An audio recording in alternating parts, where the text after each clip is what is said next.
கன்னியாகுமரியில் திமுக முன்னாள் கவுன்சிலர் ஒருவர் பேரூராட்சி அலுவலக பணியாளர்களுக்கு மதுபோதையில் மிரட்டல் விடுக்கும் வீடியோ வெளியாகி பரவி வருகிறது.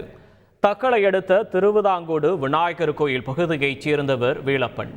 திமுக முன்னாள் கவுன்சிலரான இவர் திருவிதாங்கோடு பேரூராட்சி அலுவலகத்திற்கு மதுபோதையில் சென்று பணியாளர்களை ஒருமையில் பேசியுள்ளார்.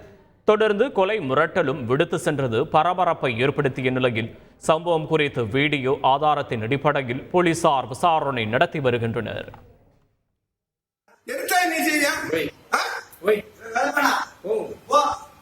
தம்பி அவன் ஒரு வார்த்தை பேசுறதான் நான் பதில் கேமரா சரி வா வர அடிச்சு வாங்க